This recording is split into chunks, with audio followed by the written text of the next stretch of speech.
जय हिंद दोस्तों। दिनकर क्लासेस में आप सभी का स्वागत है। उत्तर प्रदेश का आज जो टॉपिक लेके हम आए हैं वो है जनपदों के प्राचीन नाम। मतलब कुछ जनपद जो पुराने थे उनके पहले कुछ नाम और थे और अब के कुछ नाम जो है वो कुछ और हैं। तो आज हमें उन्हीं को देखना है। तो जो ऐसे ही समझ में आ जा रहा है ऐसे ही पढ़ लेंगे और बाकी जिसमें ट्रिक बताने की आवश्यकता है उसमें हम ट्रिक बता के आपको जो है याद कराने की कोशिश करेंगे।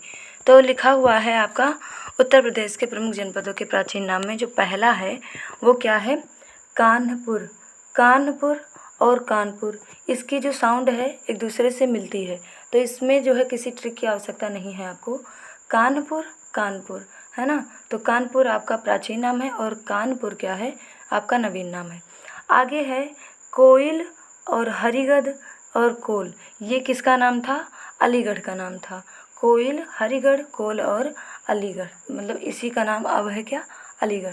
तो इसको याद कर सकते हैं आप कि कोई हरि को याद करता है और कोई अली को याद करता है ना। कोई हरि को याद करता है और कोई अली को याद करता है। तो कोइल, हरि, कोल, ये तीनों किसके नाम हैं? अलीगढ़ के नाम है। ठीक। आगे है पिपरवा। पिपरवा जो कि कहाँ पे है? कपिलवस्तु में है। तो इसको भी आप ध्यान रख सकते हैं कि कपिलवस्तु में जो है भगवान बुद्ध संबंधित हैं कपिलवस्तु से। ठीक। तो उनको जो ज्ञान की प्राप्ति हुई थी वो कहाँ पे हुई थी? पीपल के वृक्ष के नीचे हुई थी, अर्थात पिपरवा है ना। पिपरवा जो है कहाँ पे, किसका जो है उपनाम है? आपका कपिलवस्तु का नाम है। ठीक। आगे देखिए क्या है? मथुरा, जिसका प्राचीन नाम क्या था? मधुपुरी। तो मधुपुरी मथुरा का प्राचीन नाम है। तो मधु है ना, सिमिलर साउंड आ रहा है आप, तो इसको भी ध्यान रखिएगा। मधुपुरी किसका जो है प्राचीन नाम है? मथुरा का प्राचीन नाम है। ठीक। आगे है काशी। काशी बनारस का जो है प्राचीन नाम है। तो काशी बनारस, हम दोनों लोग जो है इसको इसी नाम से जानते ही हैं, काशी बनारस। साउंड एक जैसा नहीं आ रहा है, लेकिन बनारस को हम काशी बनारस के नाम से जो है ज़्यादातर बोलते हैं। तो काशी किसका प्राचीन नाम है? बनारस का नाम है। आगे लिखा है ऋषिपत्तन सिंहपुर, जो कि सारनाथ में है। तो सारनाथ भी आप जानते हैं भगवान बुद्ध से संबंधित है। और ये क्या थे? एक ऋषि थे, है ना। ये क्या थे? एक ऋषि थे जो कि सिंह के समान थे, अर्थात वो लोगों से परे थे, उन्हें ईश्वर की तरह पूजा गया था। तो ऐसे ध्यान रखिए कि सारनाथ का जो प्राचीन नाम है वो क्या है? ऋषिपत्तन है। ठीक। और साथ साथ सिंहपुर भी इसी का नाम है। आगे है चंद्रनगर और फिरोजाबाद का ये उपनाम है। चंद्रनगर, फिरोजाबाद।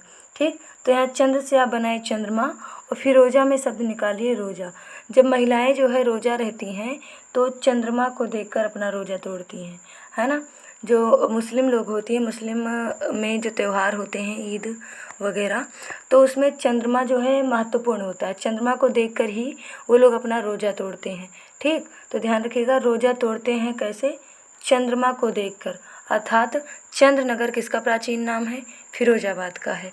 आगे है रामग्राम और गौरचपुर, ये गोरखपुर का उपनाम है। तो गौरचपुर से तो गोरखपुर सीधा बन जाएगा, है ना। गौरचपुर, गोरखपुर, ये दोनों लगभग सेम है। बाकी रामग्राम, इसकी कोई ट्रिक नहीं है हमारे पास, इसको थोड़ा समझ लीजिएगा आप। रामग्राम भी किसे कहते हैं? गोरखपुर को कहते हैं। आगे है ब्रह्मचारिणी, जो कि किसका नाम है? बरसाना का प्राचीन नाम है। तो ब्रह्मचारिणी को बनाइए आप ब्रह्मचारिणी। ब्रह्मचारिणी भी एक माता थी और बरसाना में भी एक माता रहती थी, राधा, है ना। माता राधा जो है कहाँ की थी? बरसाना की थी। तो वैसे ही वो ब्रह्मचारिणी के समान थी, है ना। तो ब्रह्मचारिणी ये जो है किसका प्राचीन नाम है? बरसाना का प्राचीन नाम है। आगे है अहिछत्र। अहिछत्र किसका नाम है? रामनगर का, अर्थात बरेली का, है ना। बरेली का जो रामनगर है उसे हम अहिछत्र कहते थे। तो छत्र, क्षत्रिय, है ना। क्षत्रिय कौन थे? भगवान राम क्या थे? क्षत्रिय थे। ठीक। तो अहिछत्र, अहिछत्र कौन से क्षत्रिय? अहि एक राक्षस था। तो अहि नामक क्षत्रिय का अंत किसने किया था? भगवान राम ने किया था। तो ऐसे भी ध्यान रख सकते हैं आप। अहिछत्र किसका नाम है? रामनगर का नाम है। आगे है सूकर क्षेत्र। सूकर क्षेत्र जिसको हम सोरो कासगंज के नाम से जानते हैं, है ना। तो एक तरीके से इसको आप ट्रिक के माध्यम से पढ़ सकते हैं कि शुक्र करिए कि शोर नहीं हो रहा है ना। शुक्र करिए कि शोर नहीं हो रहा है, अर्थात शूकर क्षेत्र शोरों को कहा जाता है। आगे है कान्यकुब्ज, जिसे हम कन्नौज को कान्यकुब्ज के नाम से जानते थे। प्राचीन नाम कान्यकुब्ज है और नवीन नाम कन्नौज है। तो कान्यकुब्ज है ना, कान्य और कन्नौज, कान्य कन्नौज है ना, कान्य और कन्न एक तरीके से दोनों में आ रहा है। तो इसको भी ध्यान रखिएगा कि कान्यकुब्ज किसका प्राचीन नाम है, कन्नौज का नाम है। आगे है लक्ष्मणपुरी, लक्ष्मणपुरी। तो लक्ष्मणपुरी जो है ये लखनऊ को कहते हैं। तो लक्ष्मण और लखन दोनों एक ही व्यक्ति के नाम थे, ठीक है। तो इसको ऐसे ध्यान रखिएगा कि लक्ष्मणपुरी जो है लखनऊ का प्राचीन नाम था। अगला है आपका अवध, अवध अयोध्या, अवधपुरी है ना, अयोध्या को ही कहते हैं, तो ये भी आपको ध्यान रहेगा। आगे है सहेट महेट, जो कि श्रावस्ती को कहते हैं। सहेट महेट, तो यहाँ पे हेट शब्द आया है अर्थात नफरत। तो बस्तियों या शहरों में लोग एक दूसरे से नफरत ज़्यादा करते हैं, और जो गांव होता है, गांव में जो है लोग मिलजुल कर रहते हैं, है ना। तो ये आपकी पुरानी परंपरा है, पुराने लोगों के द्वारा ये बातें बोली जाती हैं। फिलहाल अब तो सब एक जैसे हैं। पहले जो है कहा जाता था कि गांव के लोग मिलजुल कर रहते हैं, और जो बाहर के लोग होते हैं अर्थात शहरों के लोग होते हैं वो जो है एक दूसरे से नफरत करते हैं, एक दूसरे से बातें नहीं करते हैं ज़्यादा, ठीक। तो आज का जो चैप्टर था आपका यहीं पे हुआ समाप्त।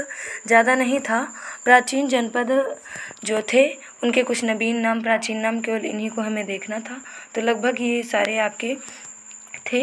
तो क्लास यहीं पे समाप्त होती है।